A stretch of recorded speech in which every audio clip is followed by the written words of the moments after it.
Well, we saw the orange wave back in 2011 when the NDP suddenly surged to official opposition status. Could 2019 bring a green wave?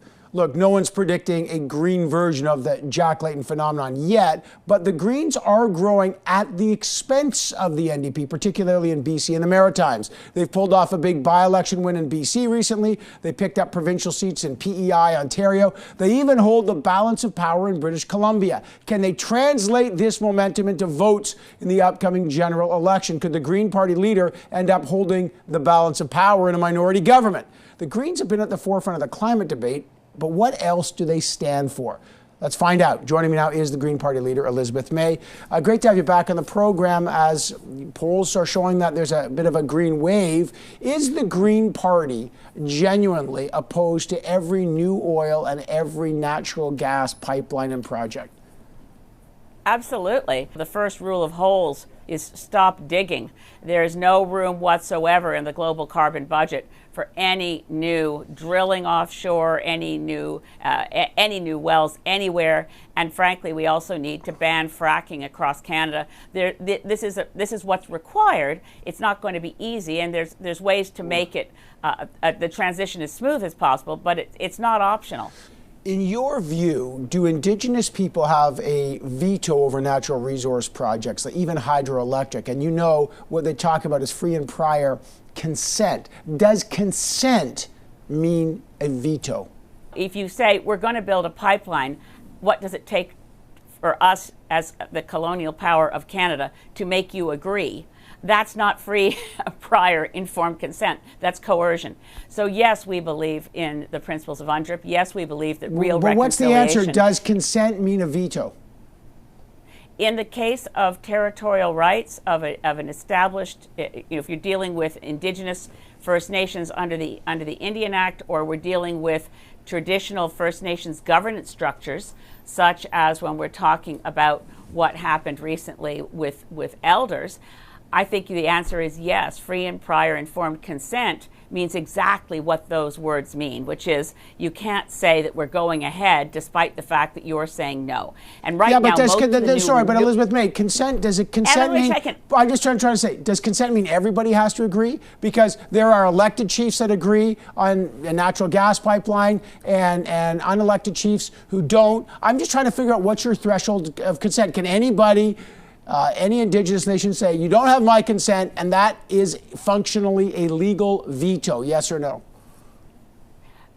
The issue of hereditary chiefs in governance structures that have already been recognized, as that one was in the Delgamuukw decision by the Supreme Court of Canada, they have an absolute right on their territory to say no. Absolutely.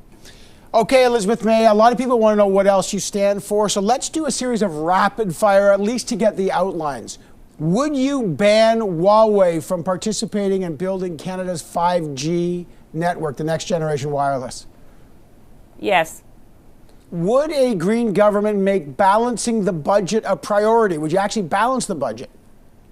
Yes. We are a party that believes in fiscal responsibility, and we are going through the exercise of making sure our numbers add up. I can commit to you this, Evan, that when our platform is released, it will include a full budget that will have been already reviewed by the Parliamentary Budget Office, and then we'll be able to say exactly when we can balance the budget, with what revenue and with what spending, so that we are able to demonstrate fiscal responsibility. But it is a priority. Would you attempt at all or do anything on the abortion issue, which suddenly seems to come back? I know it's come back in the States. Would you let your MPs vote with their conscience on that? What would your view on that be? Well, the Green Party of Canada has a policy that actually prohibits whipped votes. So there is no question to me as leader, would I let MPs vote their conscience? That's the job of a Green MP, is to represent their constituents. But I don't know of anybody within the Green Party currently running, myself foremost as a feminist. There is no way we will retreat 1 inch on a woman's right to a legal, safe abortion. And for those jurisdictions south of the border, I wonder if they think Handmaid's Tale was an owner's manual to how to wreck democracy. This is scary stuff going on. We will not accept a single inch of retreating on a woman's right, any woman, based on a choice between the woman and her doctor for a safe legal abortion. You've already said that if there's a minority government, you would love to work with another party to prop up a minority government. If there was a liberal minority government and they came to a Green Party for support, would you support them, and what would you demand in return from the Liberals? Listen, the question has so many hypotheticals. I've got to step back, Evan, because I've already been misquoted from talking about the conventions of parliamentary democracy, that the party that was in power gets first crack at forming government. I don't go into this election with any preference for with whom we will work.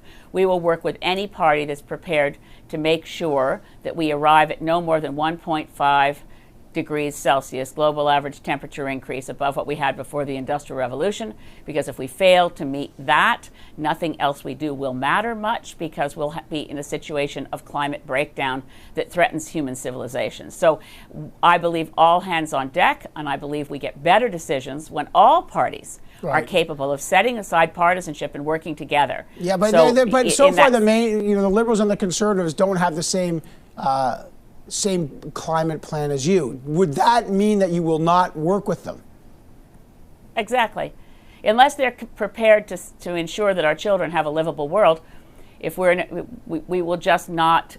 So you wouldn't prop them? Oh, that's interesting. So you wouldn't do that? No. Okay. Well, I mean, it's a do or die scenario, Evan. We are here as responsible adults looking at the science that tells us very clearly the window on survival for our kids closes not in 2030, because 2030 is when we have to arrive at 60% reductions below current levels. So if you're going to get there by 2030, you actually have to have started serious transformational policies before the next election. So incrementalism is out, and doing deals with people just for power when our children's future is at stake is not something I will ever do.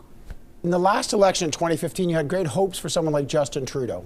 You've seen what's happened over the last 3.5, almost 4 years. Have you lost your ability to trust the Prime Minister?